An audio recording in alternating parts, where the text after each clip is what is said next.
కలకలం రేపిన గుడివాడ కళ్యాణ వెంకటేశ్వర స్వామి కిరీటం మాయం వ్యవహారం కొలిక్కి వచ్చింది. తాకట్టు వ్యాపారం నుంచి ₹1 స్వర్ణ కిరీటాన్ని దేవస్థానం ట్రస్ట్ సభ్యులు విడిపించారు.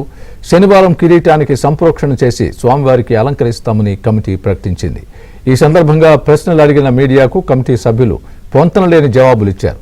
ఓ దశలో మీడియా ప్రతినిధులపై దాడికి ప్రయత్నించారు.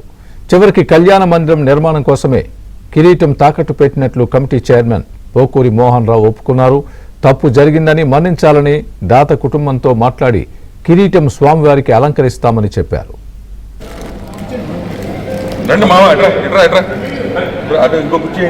జరిగింది ఆ పరపా సబ్జెక్టుకొని కిరీటం పెట్టాము, పార్టీలో అభ్యుతాం సంపూర్ణ చేసి గుళ్ళో పెట్టి చేపిస్తాం పూజ. ఏ తప్పు చేయలేదు, ఏదో అవసరానికి పడుతున్నారు.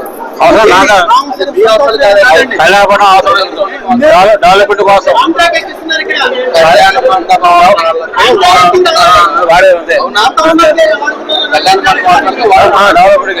వాడుకున్నప్పుడు నిన్న ఎన్విరాన్మెంట్ డిపార్ట్మెంట్ వాళ్ళు వచ్చినప్పుడు వచ్చి ఇలా సమాధానం చెప్పి వెళ్ళొచ్చు కదా. అంటే అక్కడ బయటికి వెళ్ళాడు, సీరియస్ గా బయటికి వెళ్ళాలి. మధ్యాహ్నం వరకు ఉన్నారు కదా. లేదు సార్, మేము వచ్చే సాయంత్రం హాస్పిటల్ పని అంటే ఏమండి కొంచెం చిన్న తప్పులు జరిగినాయని చెప్తున్నా కదా. తప్పు జరిగినా చెప్తున్నా, తప్పు సర్చ్ చేసుకున్నా.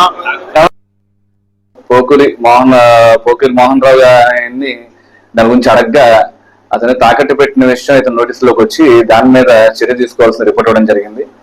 దాని మీద కేసు నమోదు చేసి మనకి దర్యాప్తు చేయడం జరిగింది. దర్యాప్తులో భాగంగా మన ఎన్విరాన్మెంట్స్ డిపార్ట్మెంట్ వాళ్ళని కూడా దీని మీద మనకి వాళ్ళు కూడా వెరిఫై చేశారు కాబట్టి దీనిలో మన రూల్ పొజిషన్స్ ఏంటి అనేది కూడా ఆయన రావడం జరుగుతుంది. ఇది దర్యాప్తులో ఉంది కాబట్టి దర్యాప్తు అయిన తర్వాత పూర్వపరాలు తెలియపరచడం జరుగుతుంది. ఆయన రిపోర్ట్లు ఇచ్చింది పోకూరి మోహన్ రావు మీద ఇచ్చారు.